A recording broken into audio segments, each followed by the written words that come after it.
Hi there. My name's Aaron Lanterman, and this is my wife Joyce in her Elizabethan R2-D2 costume called the Liz2D2. The costume includes this hat that has a SparkFun LilyPad MP3 that plays R2-D2 sounds from an SD card, and it also turns on a couple of LEDs when sounds are playing.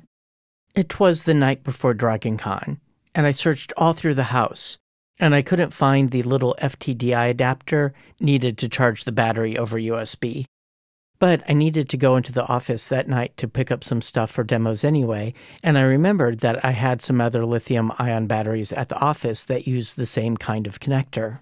And I took that battery home and plugged it into the hat, and the smoke came out. I didn't even flip the power switch to the on position. Smoke came out the moment I plugged it in. One of these connectors goes with the original battery we were using with the hat, and one of these connectors goes with the battery I grabbed from my office that evening. Notice a difference? Yeah. Now, I know better. I know better than to assume, even though these are the same connector, that manufacturers would use the same polarity convention. But it was something like 4 a.m., and I wasn't thinking. So, just as a lark, I tried putting in a battery the correct way and turning it on, and the lights turned on, and it started making R2-D2 beeping sounds. But this guy started to smoke.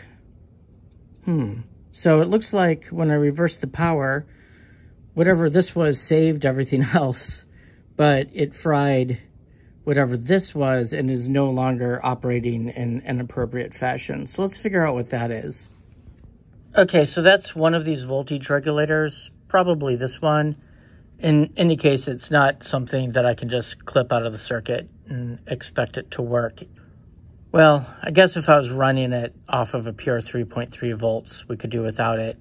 But if we're running off a battery, we cannot do that.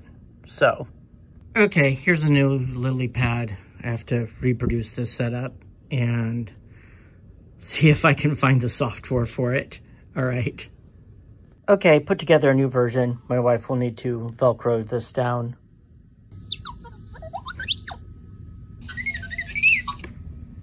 And here are the lights.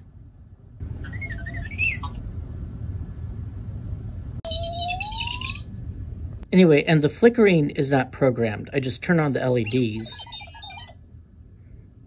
And the random current draw variations make the LEDs flicker.